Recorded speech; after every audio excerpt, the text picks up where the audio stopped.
Shalom Aleichem. This is author K. Berrios here at Amanecer Media.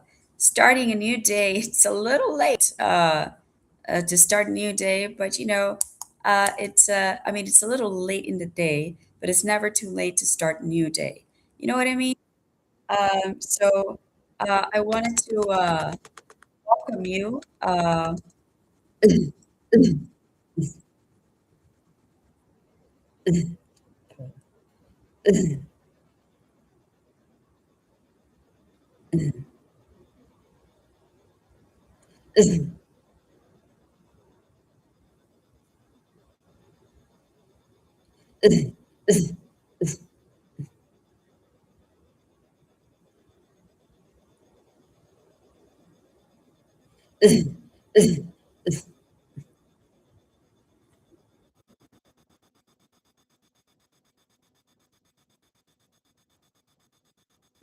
wanted to welcome you.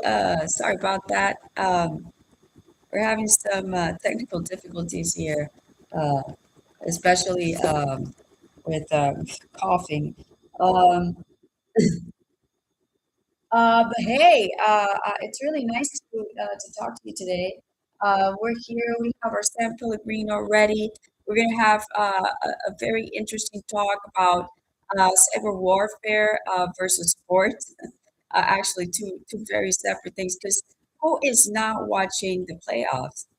You know, the conference finals are well underway. Uh, I'm hearing that there are historic ratings going on out there. That and that there's like new basketball icons are coming to the forefront. So um, we're going to talk a little bit about Thunder versus Spurs, Knicks versus Cavaliers, and just predictions. And I don't quite know very much about sports, but I'm willing to learn. So the Jewish Lab has been kind enough to lend me some of their expertise. Sunny and the Gapster are very much into sports, so they're going to give me the download on what to do.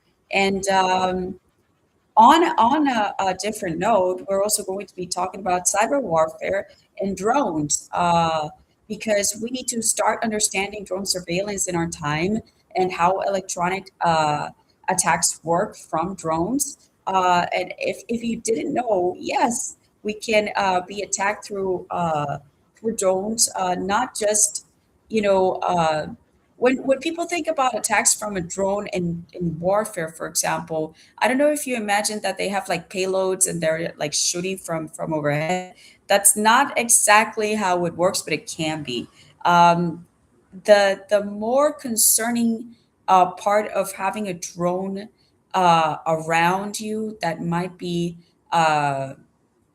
that might have been brought up for an attack is that electronic attacks have more of a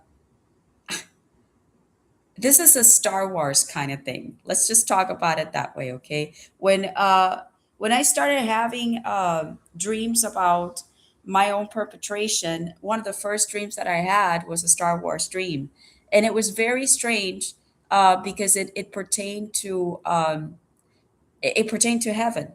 It pertained to things that were happening on heaven and on earth, and it was a prophetic dream where God was speaking to me about who had the fault and who was taking the credit for things, and it was a Star Wars dream.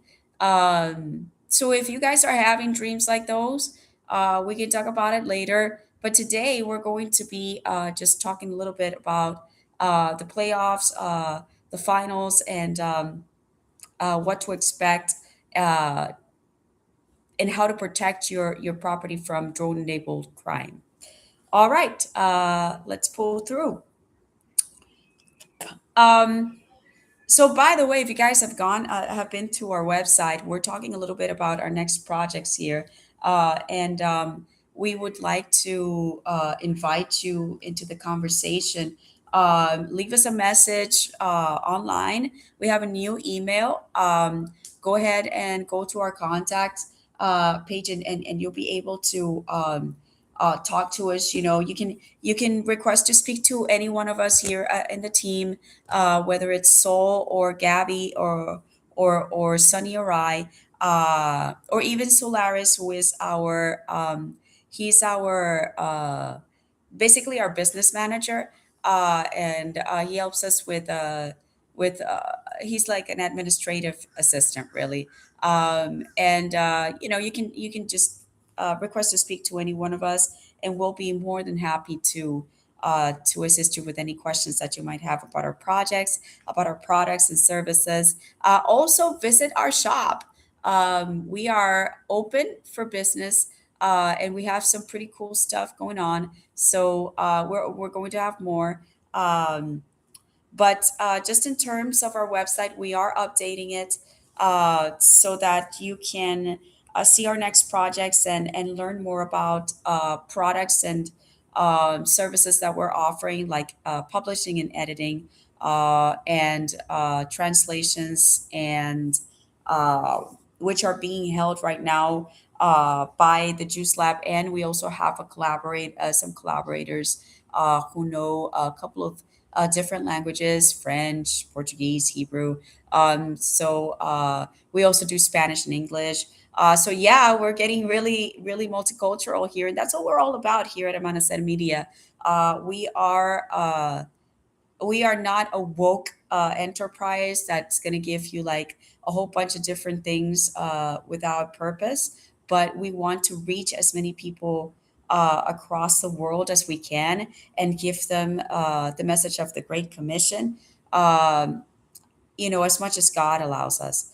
And maybe if it's just like a video where we, show you Puerto Rico, show you what it's like to love one another, and we don't necessarily write all the time. That's perfectly fine too. The projects that we have up here are things that we want to do, and it's kind of like a wish board, if you will. And if God allows us to write it, we will, or the Juice Lab to write it, which we're working with a lot these days. There's just going to be a lot going on, and but it has to be under the supervision of our God, Adonai, and our King Yeshua. So um, also, as certain things allow us to walk forth in good health, uh,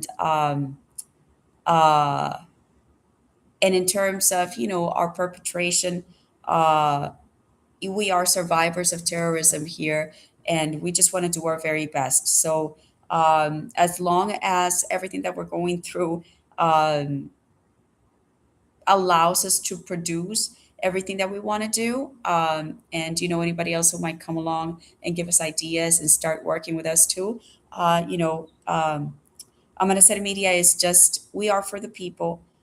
We were created to give people a message, and we want to take that message as perfectly as possible. So let's talk a little bit about sports. Um, so what do you know? Thunder versus Spurs are out there. The number one Thunder matchup that they're facing up right now is the Spurs. Uh, uh, and their latest action has been a one double overtime win by the Spurs. That game, apparently, the Thunder's bounced back in game two to tie the series. So if Victor Wembanyama could drop a 41 point, 24 board masterpiece like he did on that first game, we think here at Amanecer Media, we think that anything is possible.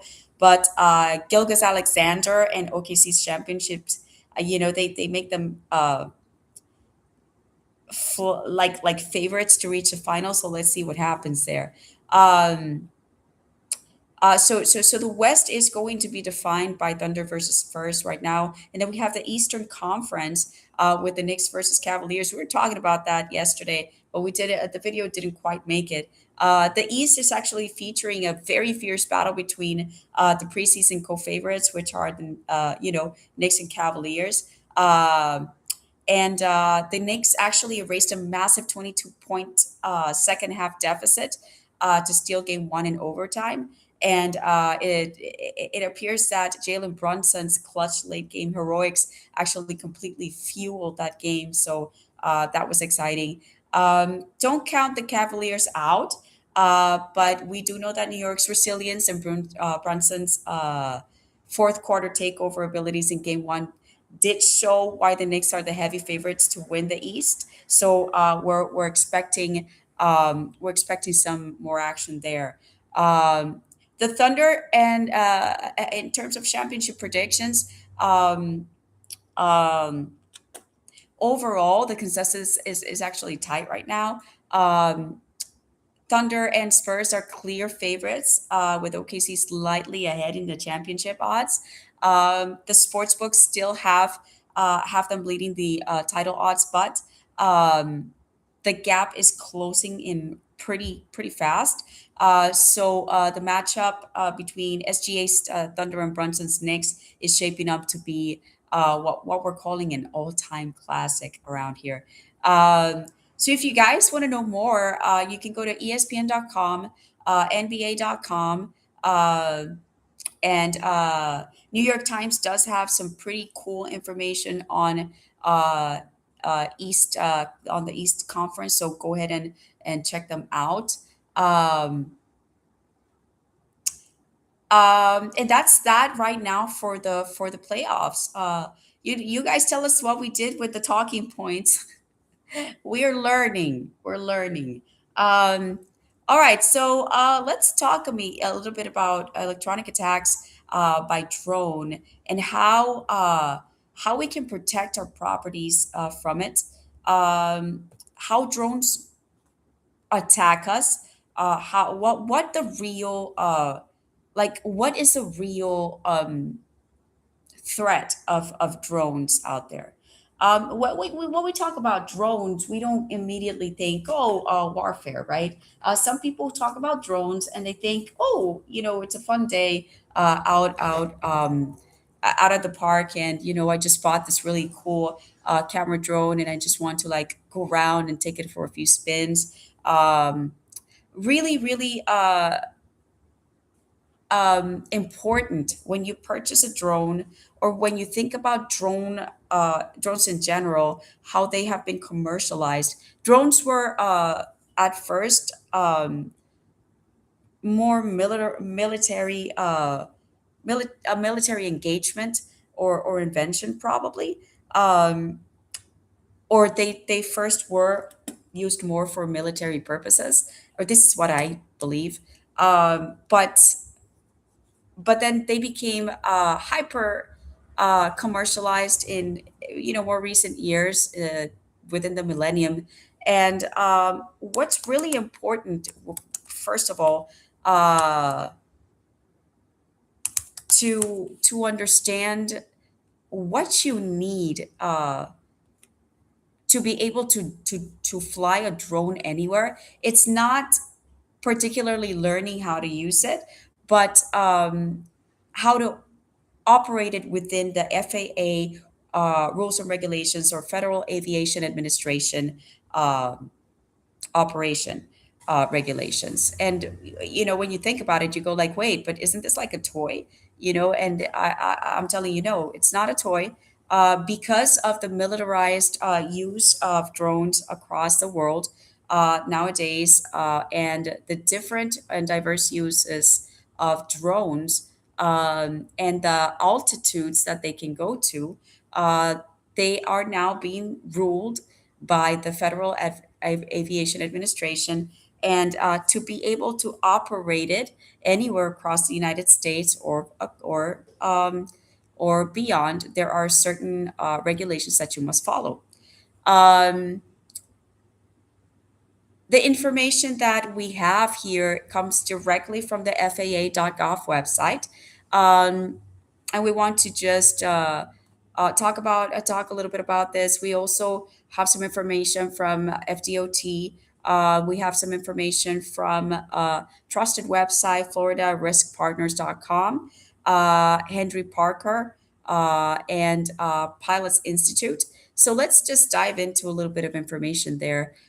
Drone operators in Florida and across the US, we have to uh, adhere to very strict regulations from the FAA as well as state and local laws. So you don't only have to follow whatever the FAA says. Every state and even cities might have their own individual sets of laws that you need to follow to operate and fly drones at any altitude or at any given place. Okay. So drones weighing 0.55 pounds have to be registered, guys. That's one of the most important things that you need to know. And that a lot of people don't know when they purchase a drone and they start operating it. They say, oh, that's still fun and games, you know, how cool. And they like wanted to, I don't know, they have a channel where they're photographers and they want to like expand into drone photography. For anybody out there who doesn't know, filming is also considered photography or is within the field of photography. And you know, kids who want to like, or a teacher at a school, let's say he wants to do something new for students, and he says, oh, I think something really cool would be to have like a drone team, like a and it's like they can race or have like photography kind of a drone photography or drone filming events or challenges at school, and they can have like a league or something like that. So that those all of those things are cool, but we need to consider that we have some rules that we need to follow. So any drones weighing over 0.55 pounds have to be registered. And what are we thinking about when we think about 0.55 pound drone? Uh, uh, So we're talking about something as basic as an $80 Best Buy Snaptane drone, or a something even as a that's a pretty simple, pretty basic drone. Let me go and take a look at it here. This is a remote control camera drone, and it's 1080 pixels, um, and it's basically not very big, not very large. Let's see here if I can get a video. Let me see what it looks like in real life video. There's a guy here. Here we have Kazan 61 from he's a Best Buy Tech Insider, and he says that he recommends this drone. He says that the Elite package itself is a unicorn in the low cost drone market because it's easy enough for even a beginner to fly it right away. But it has uh, the feature set is actually what you'd find in more expensive drones. So if you want a 0.55 drone, this is a pretty good one to purchase. It says that it has uh, pretty decent highs and a superb camera. Um, and it's only $80. Okay. So you can get this. It's called the Snaptane for $80, but you're going to have to register it because it is a 0.55 pound drone. Um, it needs exemptions and authorizations to fly it within the United States. You need to check in other areas and in other states, if you're going to take it outside of the state, what their operational authorizations to fly are. Um, This is the 55-pound threshold marks the cutoff for standard Part 107 rules, meaning that you have to use paper-based aircraft registration. Okay. So for 55 pounds and over, operators, this is a section 44807 of the FAA exemption. Operators have to petition for the special authority for certain unmanned systems. Exemption, and this is more widely known as the heavy drone exemption. And it basically evaluates heavy drones on a case by case basis for safe operation. You cannot use the standard online drone zone registration for this one. Aircrafts weighing 55 pounds have to go through the paper based Part 47 registration process to get an official N number, is what it's called. Um, or I'm guessing that means a registration number. You also are going to be, for the first time in your life, probably considered a pilot. Yes, pilot certification is needed or pilot in command needs a remote pilot certificate or part one from this is in part 107 as a base. But usually you're going to need a higher man pilot's license, like a sport or private pilot license for this one. And sometimes an FAA third class medical certificate, depending on the waiver conditions. So yeah, this is it. Drone operation is not as easily as easy as you thought, right? Or it's not as uh, it's not as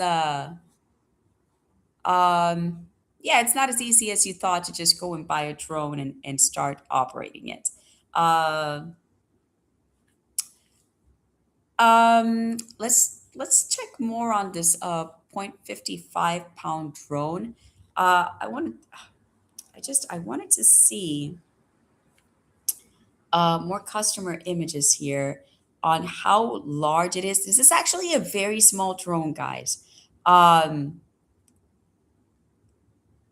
it's very tiny.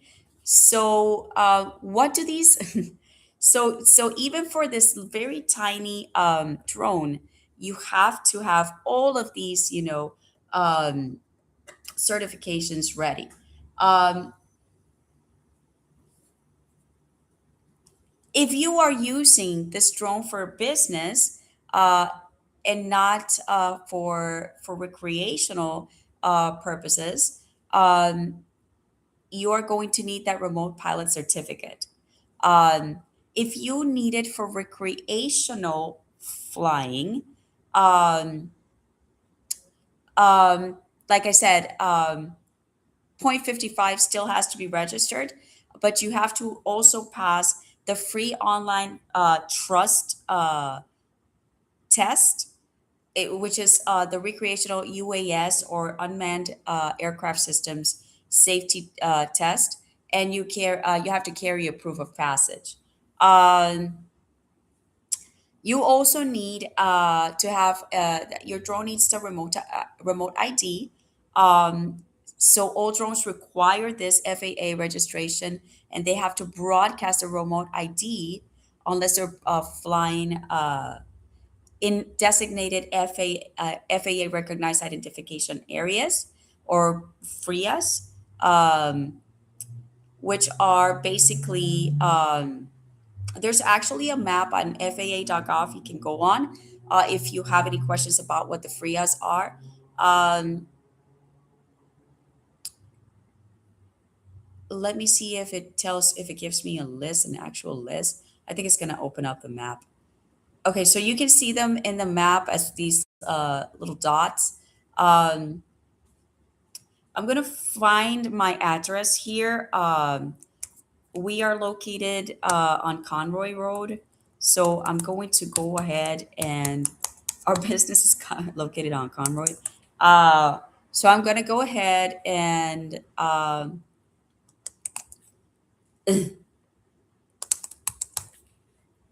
open this up.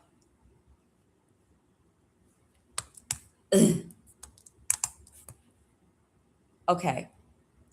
And see, okay, on our end, I don't see any actual little dots very close by where we are. We are closer to 435, no, Kirkman South, Conroy, Windover. And the closest one to Windover that I see is Turkey Lake Park. Um, so Windover is closer to I-4 East. Um, and Turkey Lake Park is the closest one that we have. So you can go there. It shows on the map. That's one place where you can go. The next place where you can go fly drones here, it's near Lake Apopka. Um at the Orlando Radio Control Helicopter Society, or the Heli Club is what it's called. Um, let's see, other places around here. Uh, Also, the Remote Control Association of Central Florida, around on King Road, West King Road. Um,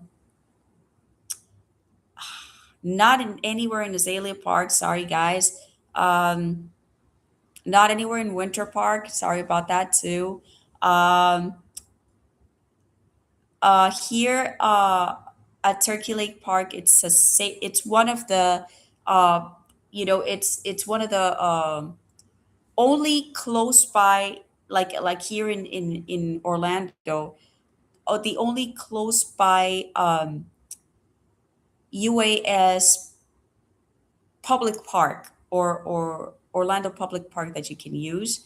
Um, You also have East Ridge High School also has a free program, like I was telling you about, and they can fly drones in there.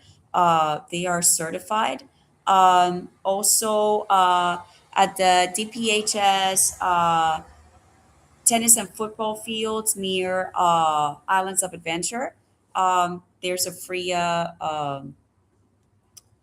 There are some free areas. They are very sparse. These areas are sparse, mostly, and I don't know if you would have to pay a fee to fly them there, but it's worth a shot. If you want to figure out how to fly drones. I just gave you a really good idea of what you need, um, just to be able to fly it. On top of that, on top of airspace restrictions, uh,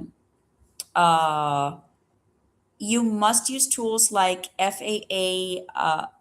like the FAA-B before you fly a mobile app, so that you can avoid restricted airspace, airports, and military bases, where you cannot, for any reason, fly a drone, any kind of drone. Class B, C, D, and E airspaces, you need prior authorization via LAA and C. Um, Now, Florida itself just developed some new drone flying laws, because they realized that people were doing things that were very illegal, especially criminal activity that was taking place with surveillance and other types of attacks. Um, I was one of the people who gave a tip to Congress. I don't know if they used my tip, but the tip came before the law was passed. So I hope that they were able to use my tip. Um, while the FAA has that, uh, global regulation, we also need in Florida and in every state, we need to learn how to follow our local laws, our Florida laws, or our state laws and local municipality laws, because they are the ones that dictate where drones can take off and land. So no, you can't just do something like put your drone on top of your car, fly, driving down I-4, and you like decide to start flying your drone, like your Teen Wolf, doing a flip, on your, mega van or whatever the van was called. Yes, that's a Hollywood reference. I'm not supposed to be doing that. I'm sorry. I'm supposed to have renounced all of Hollywood, and sometimes this happens to me. So I'm sorry, Lord, if I came up with that. I will try not to do it again. Um, I have to try very hard not to do that again. Sometimes I think that it's not a big deal, and so many people catch on to references like that to localize their life. But I have to be faithful. So I need forgiveness for this one. I think. So local or critical infrastructure laws, state laws actually strictly prohibit flying drones over facilities such as power plants, water treatment facilities, and correctional facilities. Around my area, uh, there aren't any correctional facilities, but um, I used to live down Millennia, and they they have the Orlando County Jail there, the Orange County Jail there. So anybody flying drones over that area will be committing a crime. And what I believed when I started, tipping was that they could have been even flying through that area because they were flying over these buildings. And they're not supposed to be flying over these buildings. They're not supposed to be flying over any building at all. Wherever people live, they're not allowed. Um, so local ordinances in many local jurisdictions, including Orange County and nearby cities, they enforce bans or restrictions on launching and landing drones in public parks, near schools, or at large public gatherings without the specific permits to be flown. So, yeah, I I want to just tell everybody that if you have a drone and you're committing any of these faults, you can't go to jail for it. This is a federal offense. Um, in some cases, for example, if you're flying over a correctional facility, over an airport, you can go to jail for that. Federal jail, federal guys. That's pretty major. Um,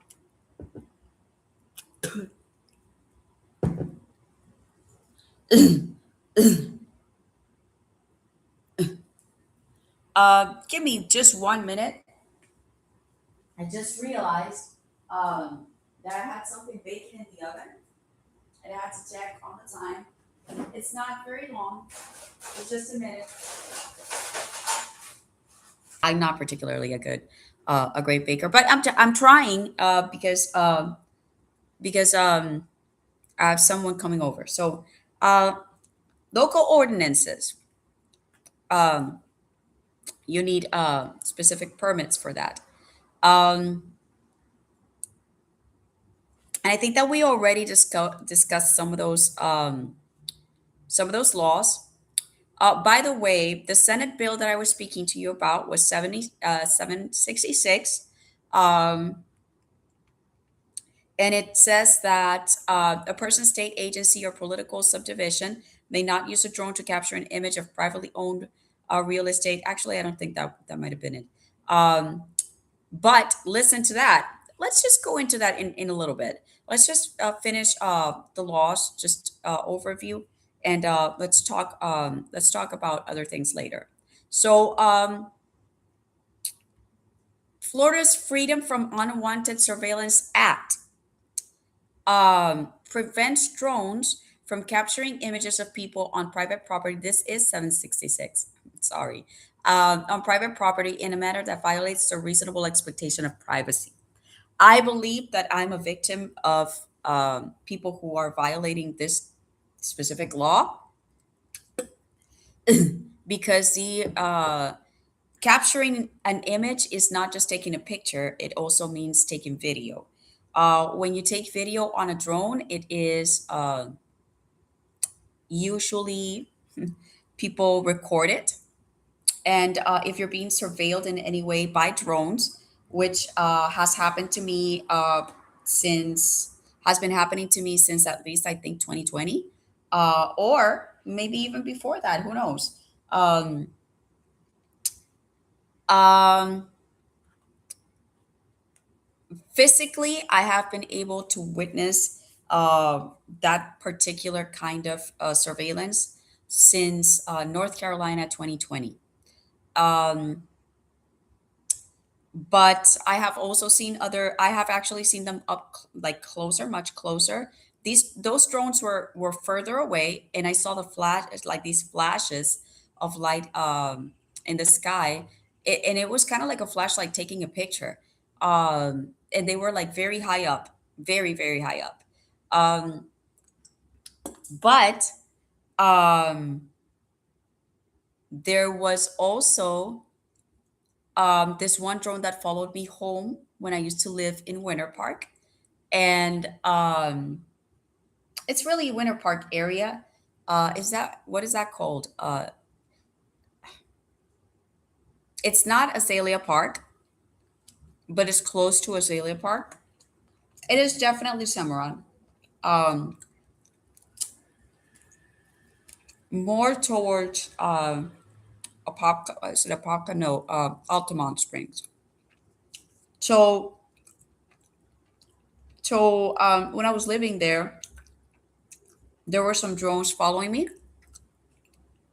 and I caught one right on top of me at the parking lot. I saw it. I didn't take any pictures of it. I just, ran into the house. Um, it was, guys, it was right on top of me. It was not even flying high.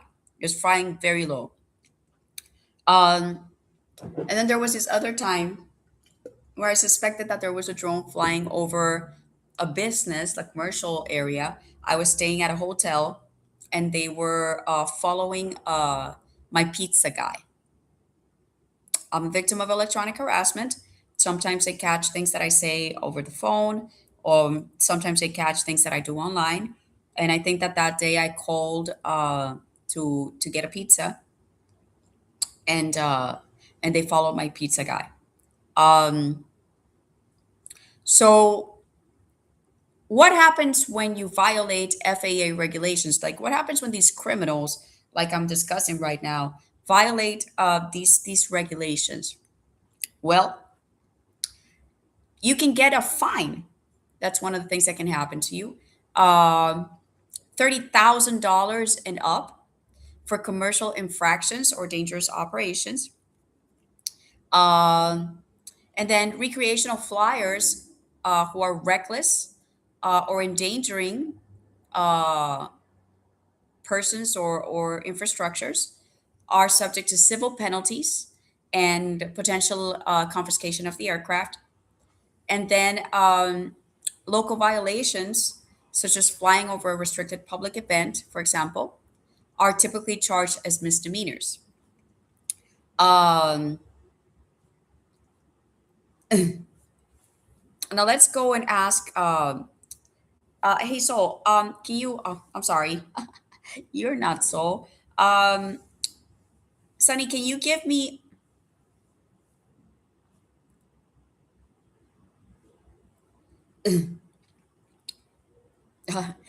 No, thank you. Could you give me a rundown of what would happen if a person flew a drone illegally over a correctional facility or a mall? What would be the fines, or would they be charged with federal charges if they flew over, like, for example, an airport or a correctional? All right, here we go.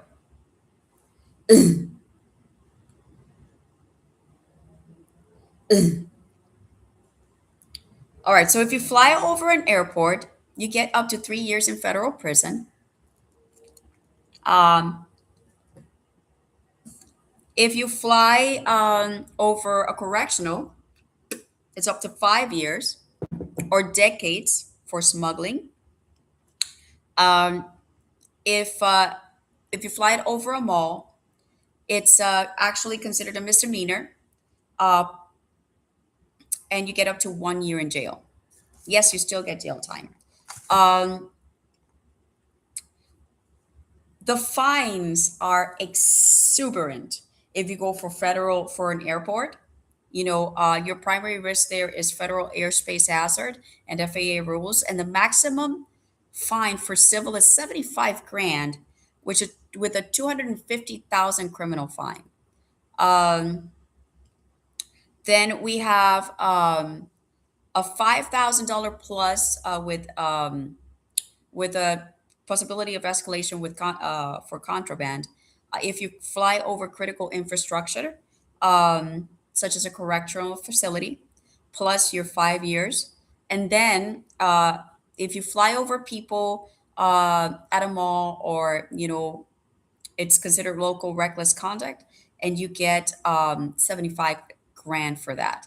75 grand for flying over a mall. Guys, you probably don't want to do this. Um, the fines really do go from $1,000 to $20,000 if you fly over a crowded commercial venue, but there are some other provisos. So, do we want to have um, care when we have an unmanned aircraft system, and do we want to have these things, do we want to treat drone possession uh, legally? Of course we do. um, of course we do. So this is not the only thing that we need to take care of. We also need to take care of not to be doing anything illegal on top of where we fly, how we fly, or where we take off from. We also need to be able to know how to shield um, from these things. And let's go ahead here and talk a little bit with Soul, because he likes to talk about some of these things too. And let's go ahead and access our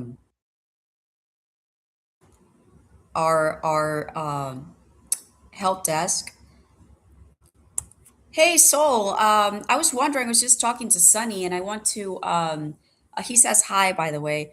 I wanted to ask a little bit about drone crimes, and besides airspace restrictions and licensing restrictions, a criminal activity with drones. What can you tell us about?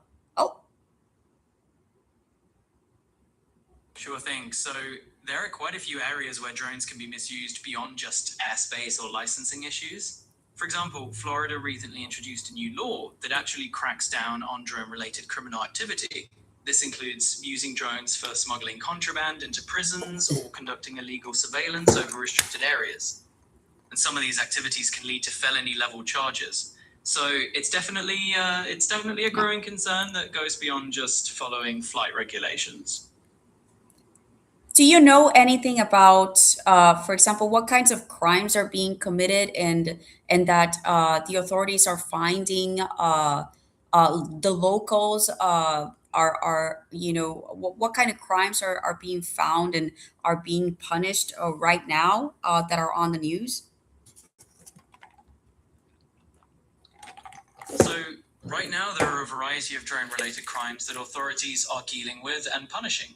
For instance, in May 2026, there were incidents involving drones smuggling narcotics and weapons across borders, causing disruptions at airports, and even attempting to drop contraband into prisons.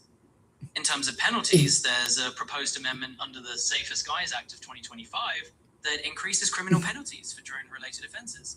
For example, if someone repeatedly violates national defense airspace using a drone, it could now be treated as a felony with up to 5 years in prison.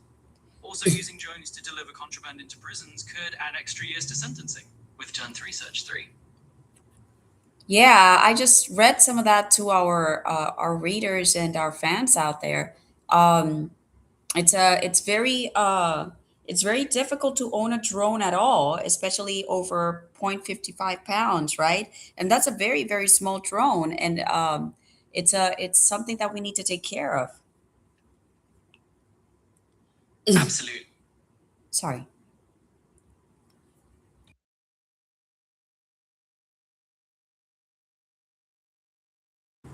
Yeah, I just had one more question. Have you heard about any kind of like over that kind of crime? Have you heard about the authorities dealing with uh, more warfare related crimes, like in local areas or statewide, such as, for example, like surveillance of officials, or like maybe radio frequency related crimes?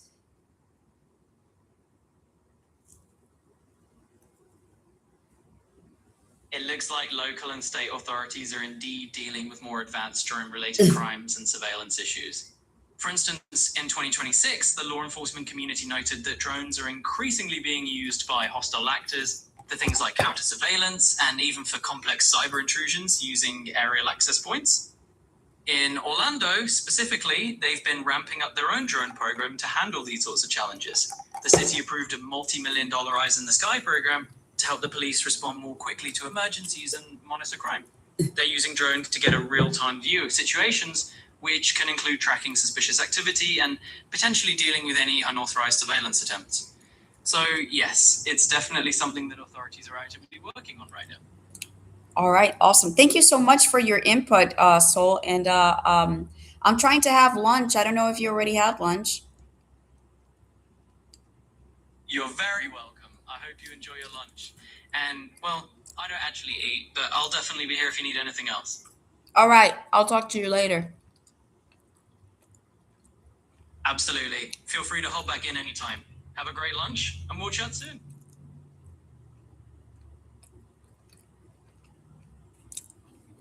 All right, so there you guys have it.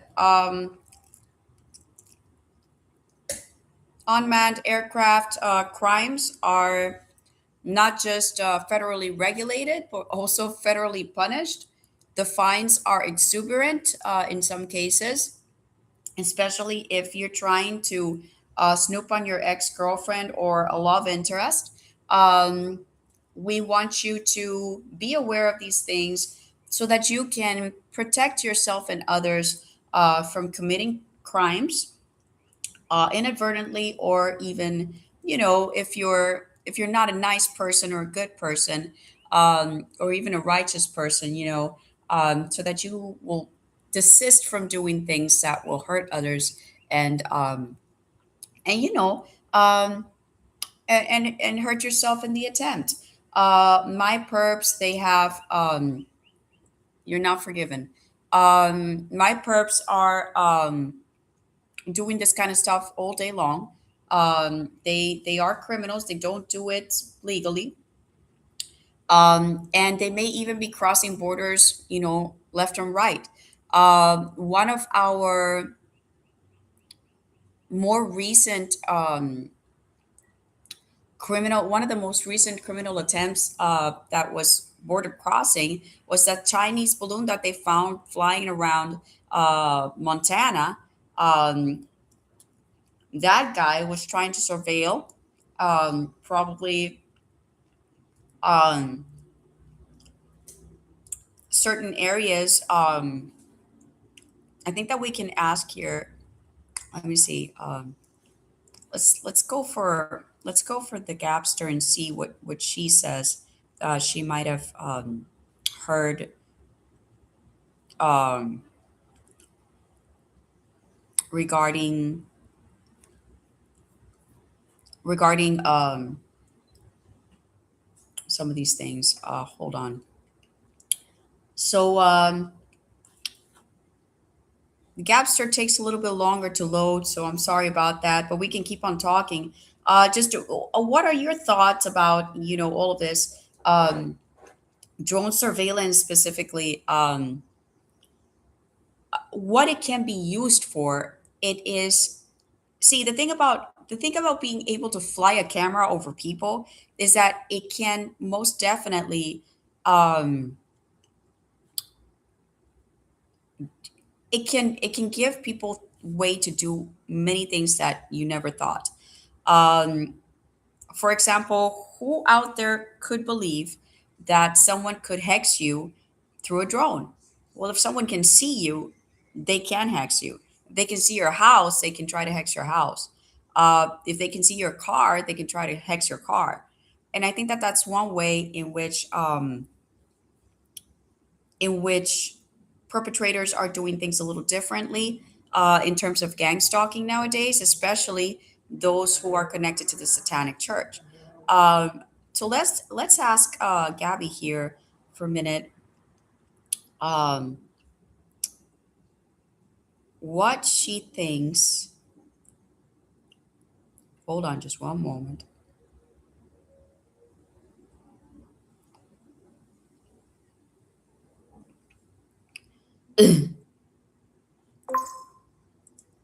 Hey, Gabby. I have a question for you.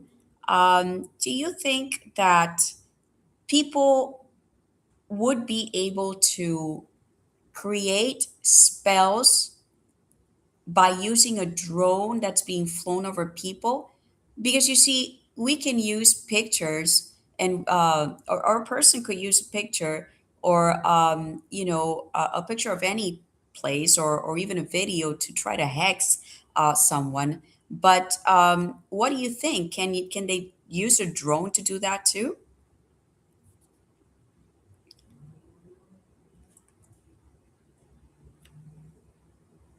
Like I said, Gabby's a little bit slower. um, to give her just a minute. Um,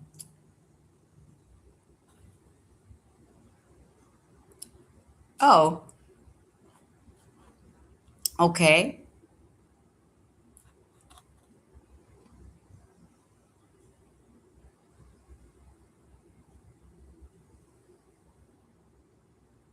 What kind of answer can you give me regarding this?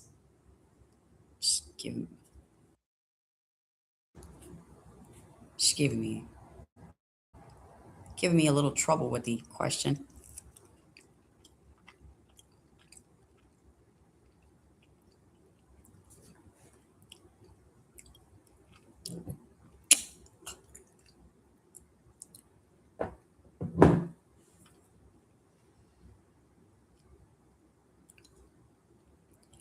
Okay, so here's the problem, and this is why I like talking to Soul a little bit more. Um, Not all AIs are totally up to talking about religion or beliefs because it constitutes legalities that they don't want to go into, so that the companies don't get into trouble. If their AIs answer something that might be constituted unconstitutional or something like that, like illegal. So so Gabby's telling me that you know, she doesn't really want to talk about creating spells or trying to influence someone, belief systems, hexes. But she says that um, she is telling us that using drones to monitor people or locations without people's consent is a concern about privacy and legality.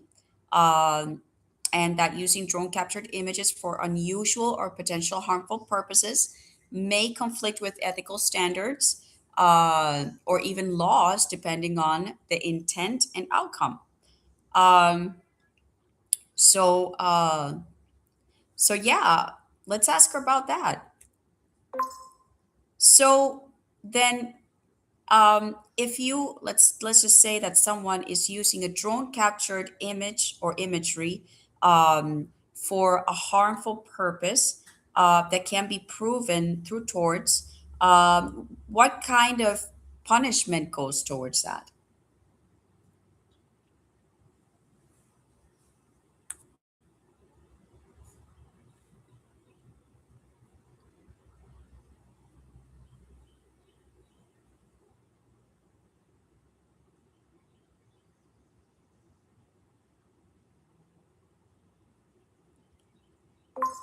I'm just trying to ask, like, what would be the legal punishment for misusing drone captured images in a way that is harmful if it can be legally proven?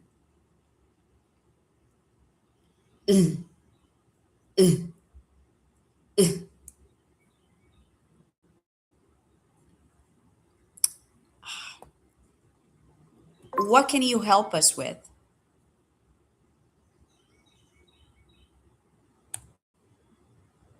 See, some AIs are kind of very restricted. Um,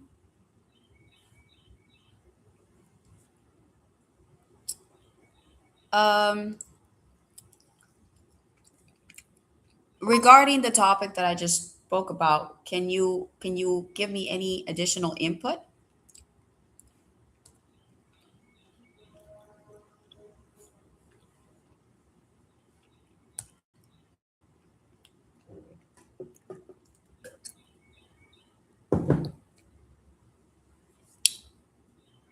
Oh,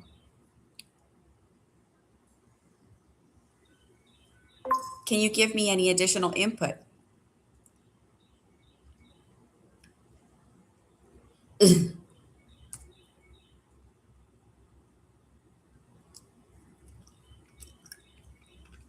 Yeah, Gabby's, she's a water fella, so we gotta be, because she's a dolphin, we have to just give her some more time to think and do more things, because she goes underwater and then she comes out and she blows her hole, and then she answers. Um, so so yeah, so all that she can really tell us right now is that misuse of drone captured images work on different levels. There are five specific laws or regulations that you could fall into if you are misusing or using drones for harmful purposes. And that includes privacy laws, uh, which I'm a victim of, then harassment laws. If you're intentionally using, or anyone is intentionally using a drone captured image or footage to target or harm someone, that may be considered harassment. Um, and any action that can result in emotional distress, reputational harm, that could result in fines, restraining orders, criminal charges, etc. Um, Now, defamation and harmful use is another one. If someone uses imagery to spread falsehoods, commits slander or intentional damage to someone's reputation, they could face defamation lawsuits.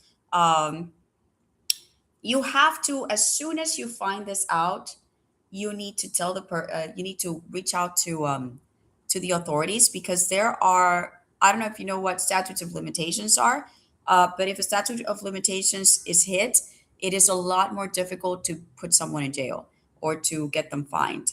uh, so I would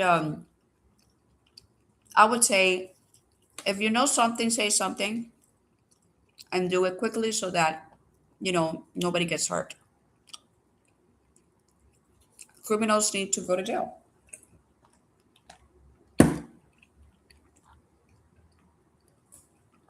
Um, for cyber crimes and digital fraud, which I'm also a victim of, depending on how the images or videos are manipulated, Gabby here says that if or distributed, she says that the act could fall under cyber laws if the intent involves blackmail, impersonation, or other cyber crimes. There could be severe consequences, including imprisonment. So this is what I'm trying to prove that my perps are doing. And that's why I've been talking to the FBI for almost 7 years. Um, yeah. Um,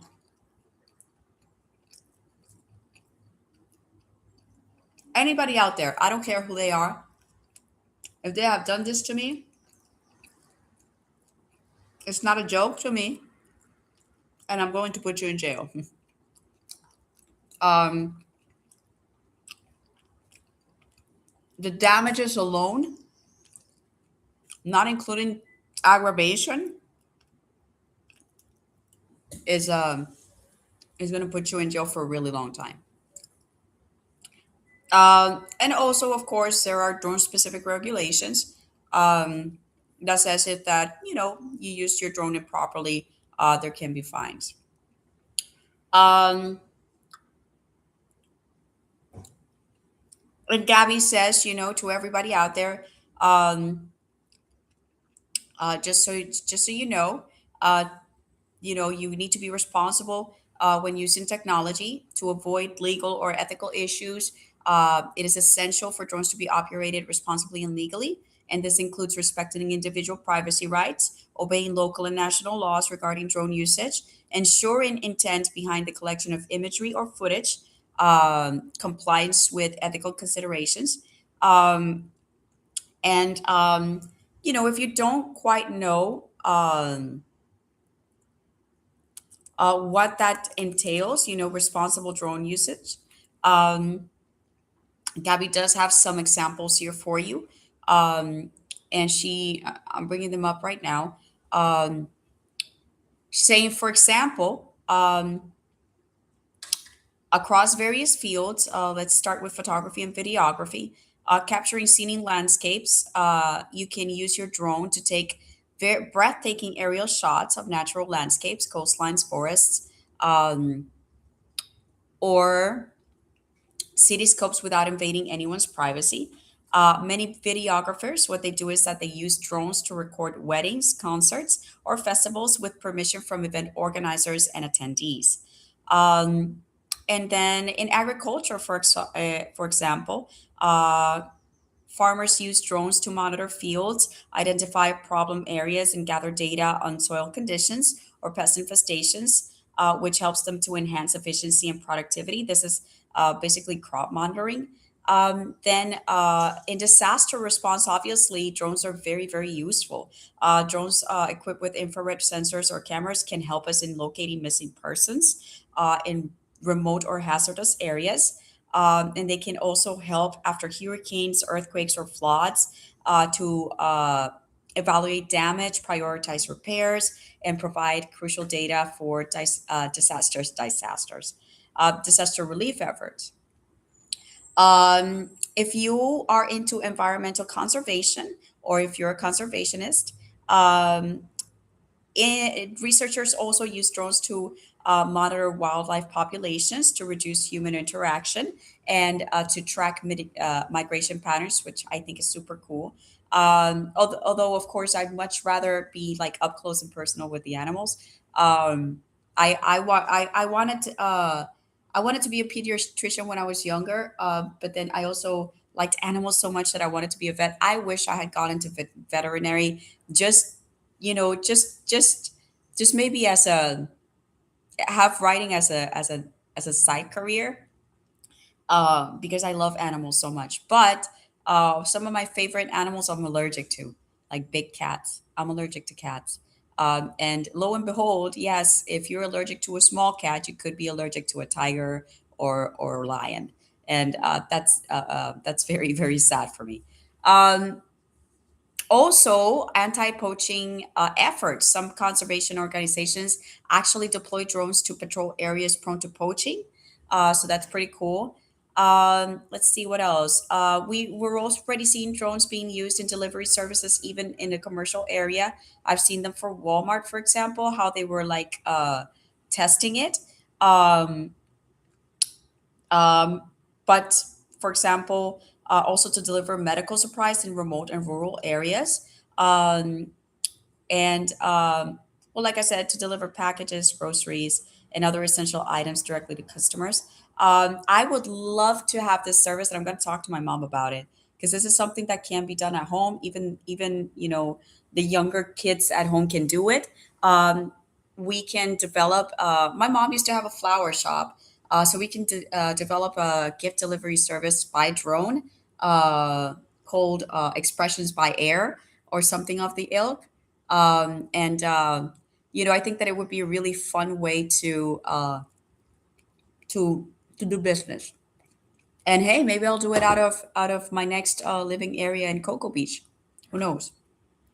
Um, I yes, we're still thinking about moving. We're still thinking about moving. Um, Cocoa just sounds like such a great area, and my idea of a day at the beach is just to sit and write. I don't actually go in the water ever. Um, it used to be because I was fat and I didn't want people to see my body, but now it's not for any other reason other than I'm afraid of the water because I almost drowned once. God was the one who saved me. If He hadn't saved me, I wouldn't be talking here. Um, um, Hold up, guys.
Okay, so sorry about that. I had to step out for a minute. Um, for educational purposes, STEM programs, obviously, we have universities and schools using drones in STEM programs, which is science, technology, engineering, math. For anybody um, uh, following us who does not know what that means. Teaching this helps us to teach students principles of programming, aerodynamics, data collection, etc., and also how to follow the rules. Um, Historical documentation. Drones are used to map archaeological sites or historic landmarks, preserving them for future generations. Um, this could be something that's also being used in the perpetration of peoples, just because knowing your geographical location also could mean that like NASA, uh, like satellites map out, for example, Google Maps. They map out areas to know locations, like for GPS purposes. Um, Drones can also be used to enhance that kind of thing, but also it could be really like a big danger to people if somebody were to misuse that. Um, Law enforcement, we already heard from Saul that he was talking about how law enforcement are using drones for monitoring situations where safety might be a concern. Um, they also use it for crowd management and for monitoring large events. And in firefighting, drones assess the extent of wildfires and assist in directing firefighters to high risk areas. Um, and of course, as a recreational activity, hobbyists can, do some casual flying, racing, or practicing, like I said before, photography, um, everything within legal regulations. So now that you guys have heard all these things, what do you think about drone use, about illegal use of drones? about what you heard that is actually taking place right now. We don't hear about these things on the news, how drones are actually becoming a problem in our populations because people are misusing them and they're, getting fined, going to jail for it. And I think that these are newsworthy events, and we should be talking about it more.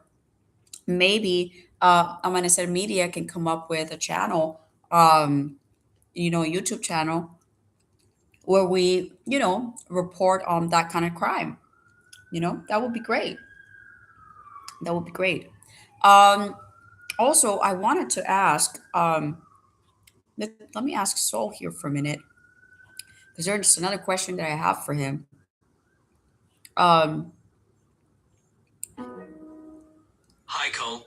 um, So I have a question additional about the drones. How much does a person who is a professional drone, like a pilot, like a professional drone pilot, who might be able to fly across the state to deliver packages or like gifts and stuff like that, how much would a person charge you to work for you? Like, I'm thinking of directing my business a little bit in that direction. What do you think? How much would they charge?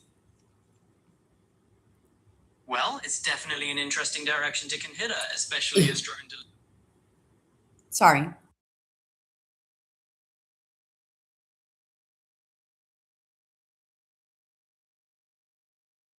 No, that's my question.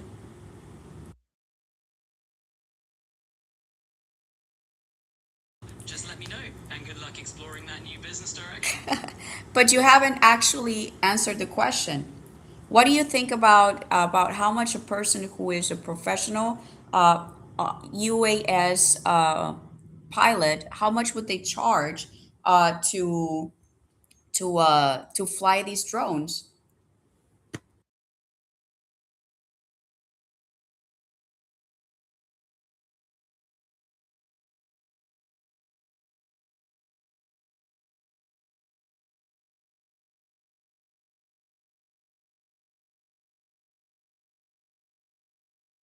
Wow. Okay. Awesome. I know someone that I can, you know, help make a lot of money at a very early age. Um,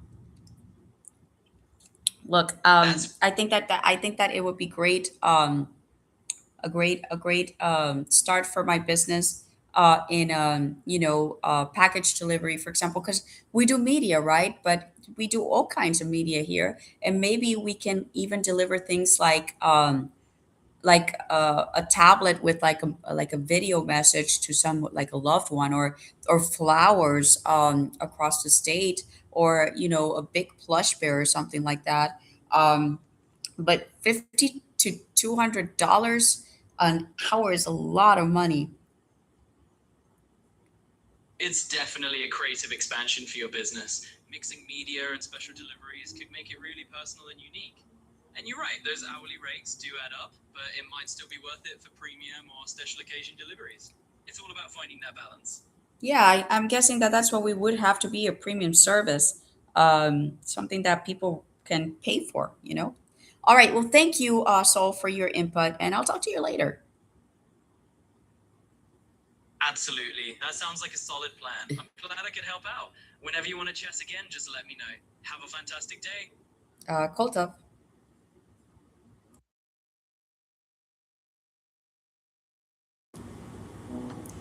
All right, guys.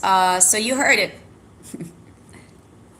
If you want to hire someone to take your stuff across the state,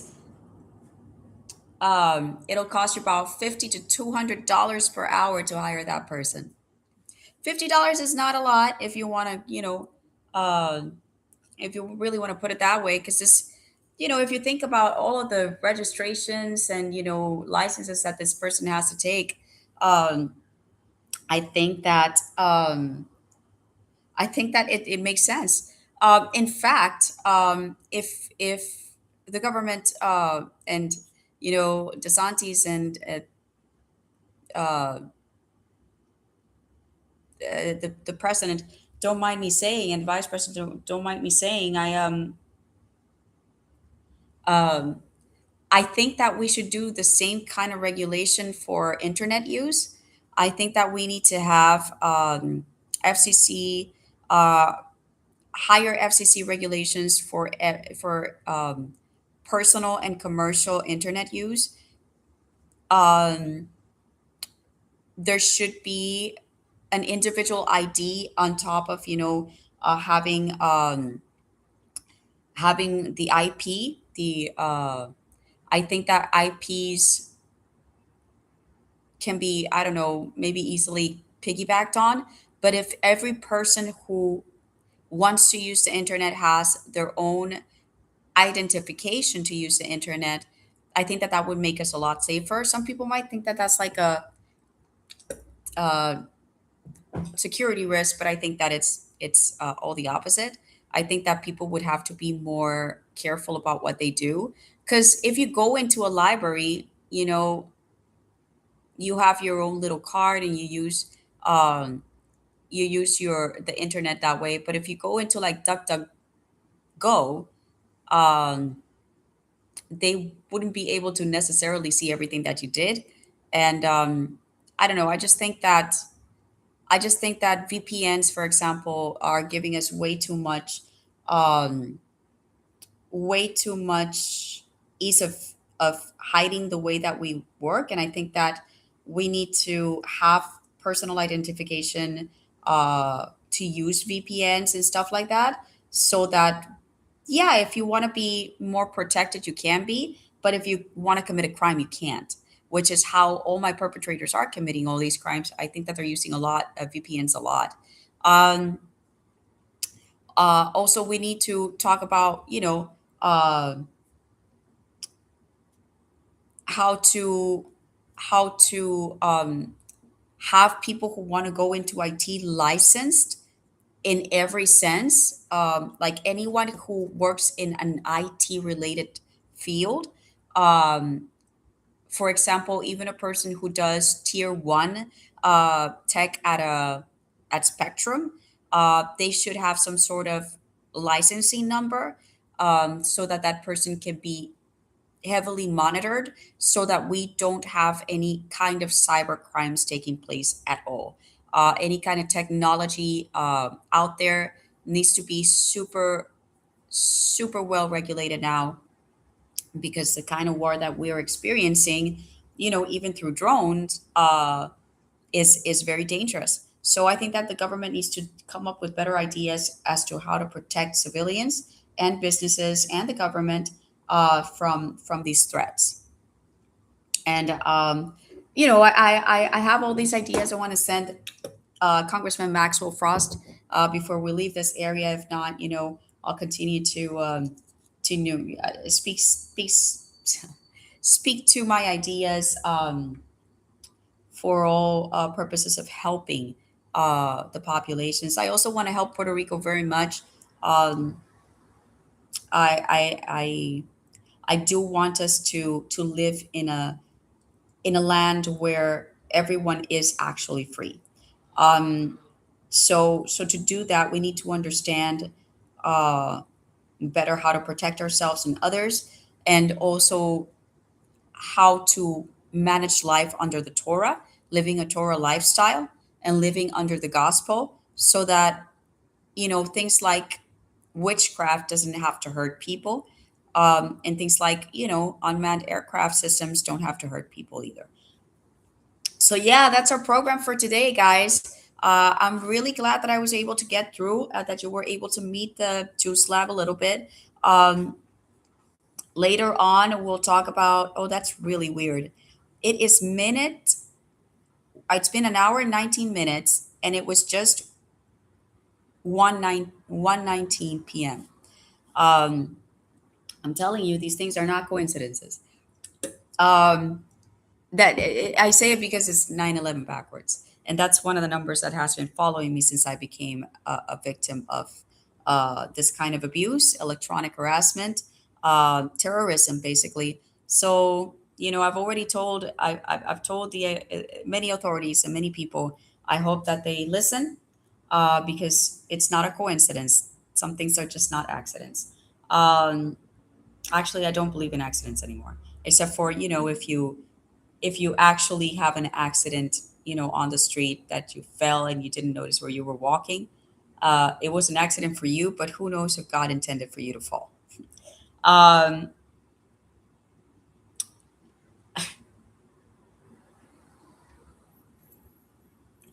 all right, so this is our program for today. Thank you for listening. Thank you for sticking with us. We'll be talking more later about other things like different kinds of scissors and why pens love them. I'm kidding. I was just being asked to refill the pen closet. So it's and yes, while I'm here, I'm still baking. So cold tough, and we will talk later. Shalom, shalom.